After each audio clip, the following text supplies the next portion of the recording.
Excited हूँ। मैं आज पहली बार एरोप्लेन में बैठी हूँ। मैं बता नहीं सकती आज मुझे कितनी खुशी हो रही है। और फिर यूं ही दोनों बातें करते हुए जा रहे थे। काफी देर हो गई थी। बंटी कबूतर को काफी तेज भूख लगती है।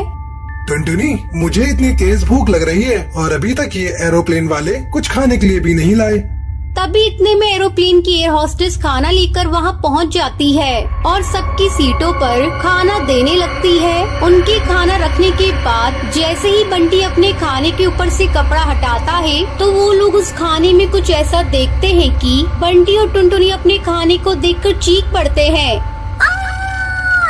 बंटी जी, ये क्या है? देखिए ना, ये तो मुझे किसी पक्षी की मुंडी नजर आती है। और ये देखिए, ये पंख। अरे बाप रे, ये क्या है? खाना देखने के बाद बंटी कबूतर एयर होस्टेस को आवाज लगाता है। एक्सक्यूज मी, ये क्या बदतमीजी है? ये क्या है? ये आप कैसा खाना लेकर आए हो? ये देखो देखो, इसके अंदर ये क्या है? छी छी छी। बंटी के इतना कहते ही वहाँ खड़ी सारी एयर होस्टेस और वहाँ पर काम करने वाले सभी पक्षी भूतिया चिड़िया की आत्मा में बदल जाते हैं। उन पक्षियों के ऐसे रूप में देखकर एरोप्लेन में बैठे सभी पक्षी चिल्लाने लगते हैं और डर कर इधर उधर भागने लगते हैं। भूतिया टूनी चिड़िया की आत्मा टुनटुनी को पकड़कर एरोप्लेन से नीचे फेंक देती है, जिसके बाद बंटी बहुत ही बुरी तरह से डर जाता है। ऐसे ही करके एरोप्लेन में सभी बैठे पक्षियों को वो एक एक करके मारने लगते हैं। जैसे तैसे करके बंटी जब पायलट की तरफ जाने लगता है, उनमें से एक भूतिया चिड़िया की आत्मा बंटी से कहती है, तुम इस तरफ मत जाओ, वरना अगर पायलट को गुस्सा आ गया तो वो ये पूरा एरोप्लेन ही खाई में लेकर गिरा देगा। तुम्हारी भलाई इसी में है कि तुम जाकर कहीं छुप जाओ। तुम मुझे क्यों बचाना चाहती हो? तुम भी तो इन पक्षियों की तरह ही भूतिया चिड़िया की आत्मा हो, तो तुम मुझे क्यों छुपने के लिए कह रही हो? तुम क्यों नहीं पक्षियों को मार रही? मैं भूतिया चिड़िया की आत्मा नहीं, तुम्हारी टुनटुनी हूँ। मुझे अभी तुम्हारे सामने इन पक्षियों ने मार दिया। मैं तुमसे बहुत ज्यादा प्यार करती हूँ।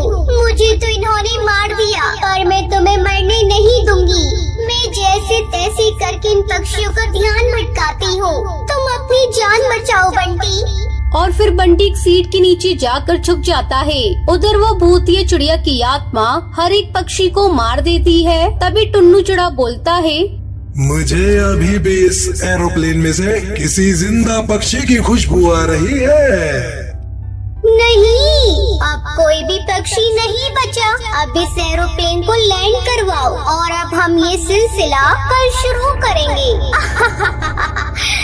जिसके बाद वो पक्षी उस प्लेन को नीचे उतार देते हैं और टुनटुनी चिड़िया की आत्मा अपनी चालाकी दिखाकर बंटी को उस एरोप्लेन से सही सलामत निकाल देती है। जाओ बंटी, मैं तुमसे बहुत प्यार करती हूँ और तुम्हें जब भी मेरी जरूरत हो तो मुझे पुकार लेना, मैं तुम्हारे पास आ जाऊंगी। जिसके बाद टुनटुनी की आत्मा उन सभी भूतिया चिड़िया की आत्मा के साथ गायब हो जाती है और बंटी टुनटुनी की याद में अपने घर चला जाता है। राखी ले लो राखी, प्यारी प्यारी राखी, रंग बिरंगी राखी। देखो कितनी प्यारी मोतियों की राखी है। मैम साहब, राखी ले लीजिए। अरे, तुम्हारे पास तो बड़ी प्यारी प्यारी राखियाँ हैं। कितने रुपए की एक है? ज्यादा महंगी नहीं है मैम साहब, केवल 10 रुपए की है। अच्छा ठीक है, तुम मुझे 2 राखी दे दो। टूनी चिड़िया उसे राखी दे देती है। तभी अचानक से बहुत तेज बारिश होने लगती है। हे भगवान, ये सब क्या हो रहा है? मैं राखी बेच भी नहीं पाई, अपने भाई बहनों के लिए खाने को क्या लेकर जाऊंगी? ये सोचकर टूनी चिड़िया वहाँ से जाने लगती है। तभी एक खम्भे से बिजली का तार टूटकर पानी में गिर जाता है। वही टूनी चिड़िया उसी पानी में से जाने लगती है। तभी उसे जोरदार करंट लगता है और उसकी वही मौत हो जाती है। लेकिन मरने के बाद भी टूनी की आत्मा को मुक्ति नहीं मिलती और वो एक भूतिया चिड़िया की आत्मा बन जाती है। हे भगवान, ये मुझे क्या हो गया? अब मैं अपने भाई बहनों का ध्यान कैसे रखूंगी? मुझे उनके पास जाना चाहिए। ऐसा सोचकर भूतिया टूनी चिड़िया की आत्मा अपने छोटे भाई बहनों को देखने के लिए घर पहुंच जाती है। ये क्या? मेरे भाई बहन तो मेरा इंतजार करते करते ही सो गए। मैं कैसी बहन हूँ? अपने भाई बहनों का ही ख्याल नहीं रख सकती। अब मैं क्या करूँ? कैसे इनकी देख रेख करूँ? भूतिया टूनी चिड़िया की आत्मा बहुत ज्यादा परेशान हो जाती है, जिसके बाद उसे एक आइडिया आता है। मैं मर गई तो क्या हुआ? मैं मरने के बाद भी जंगल के पक्षियों को राखी बेचूंगी। अपना रूप बदलकर जो भी पैसे मिलेंगे मैं उन पैसों से अपने छोटे भाई बहन की देखरेख करूंगी। अगले दिन फिर से बारिश शुरू होती है, जिसके बाद भूतिया टूनी चिड़िया की आत्मा पक्षियों के घर घर जाकर राखियाँ बेचना शुरू कर देती है। राखी ले लो राखी, रंगीली राखी, फूलों वाली राखी। तभी हरी तोता उसे अपने पास बुलाता है।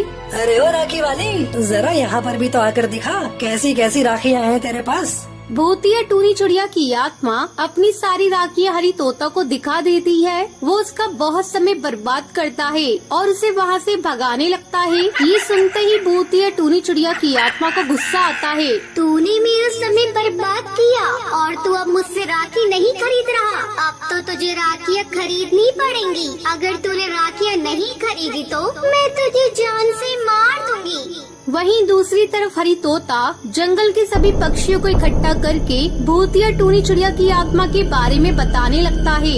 अरे जंगल वालों, यहाँ पर राखी बेचने वाली भूतिया चिड़िया की आत्मा है। अरे तुम पागल हो गई हो, ये क्या बोल रहे हो? यहाँ तो सिर्फ एक ही चिड़िया राखी बेचा करती थी, लेकिन अब वो मर गई है। अगर तुम्हारी बात सच है तो हमें उसे यहाँ से भगाना होगा। ये कहकर सब पक्षी बाबा को लेकर उसके घर पहुँच जाते हैं। जैसे ही भूतिया टूनी चिड़िया की आत्मा गेट खोलती है। अरे बाबा, तू यहाँ क्या कर रहा है? तेरी हिम्मत कैसे हुई मेरे घर आने की? भूतिया टूनी चिड़िया की आत्मा, मैं जानता हूँ कि तू एक भयानक आत्मा है, इसलिए चुपचाप यहाँ से चली जा, वरना अच्छा नहीं होगा।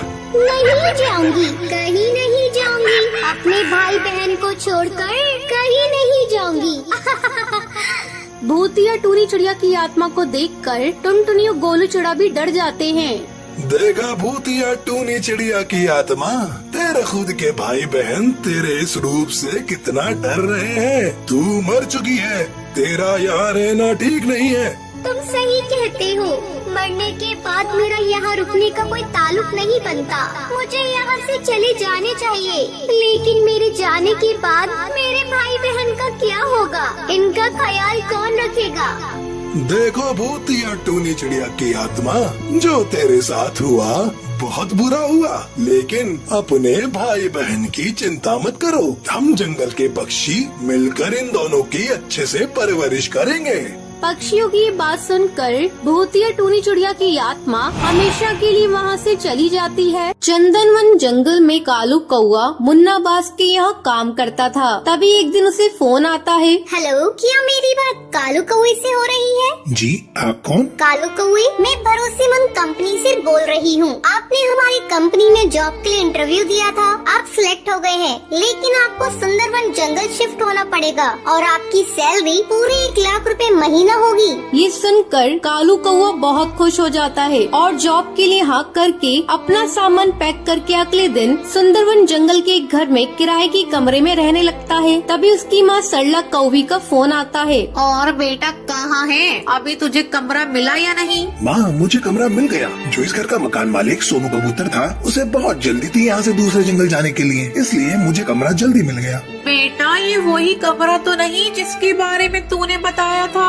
हाँ माँ, क्या हुआ? तुम इतनी परेशान क्यों हो गई? बेटा, तू वहाँ से चला जा। उस घर में भूत प्रेत रहते हैं। मेरी पड़ोसन की बेटी सुंदरी वहीं पर रहती है, उसने बताया है मुझे। माँ, तुम जानती हो मुझे इन भूत प्रेतों पर विश्वास नहीं है। चलो, मुझे बहुत काम है, मैं रखता हूँ। ऐसे ही काफी दिन गुजर जाते हैं। अब रोजाना कालू कौए के साथ अजीब अजीब हादसे होते थे। एक दिन उसे किसी चिड़िया की रोने की आवाज सुनाई देती है।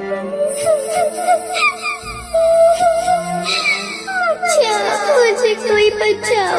कालू कौआ उस आवाज को नजरअंदाज कर देता है। अगले दिन वो अपने पड़ोसी चीकू चिड़ा के पास जाता है। चीकू चिड़ा दरवाजा खोलता है। वो दिखने में बहुत ही अजीब सा था। चीकू चिड़ा, मुझे एक नौकरानी की जरूरत थी जो तुम्हारे यहाँ काम करने आती है। टूनी चिड़िया, तुम उसे मेरे घर में काम करने भेज दोगे? ये सुनकर वो उसके मुंह पर दरवाजा बंद कर देता है। अगले दिन कालू कौए के घर टूनी चिड़िया आती है। जी, आप कौन? मैं टूनी चिड़िया हूँ। चीकू चिड़ा ने आपके यहाँ काम पर पर भेजा है। मैं बहुत ही अच्छे से काम करती हूँ साहब, आपको शिकायत का मौका नहीं दूंगी। अब टूनी चिड़िया कालू कौवे के यहाँ काम करती थी। एक दिन काम करते वक्त टूनी चिड़िया की गर्दन जोर जोर से हिलने लगती है। ये क्या कर रही हो टूनी? कुछ नहीं साहब, आप बताइए, आपको कुछ काम था? कालू कौवा इन सब हादसों से डर जाता है और वो घर में पूजा करने की सोचता है। अगले दिन वो पूजा की थाल लेकर पूजा कर रहा होता है। तभी टूनी चिड़िया अपने असली रूप में आ जाती है।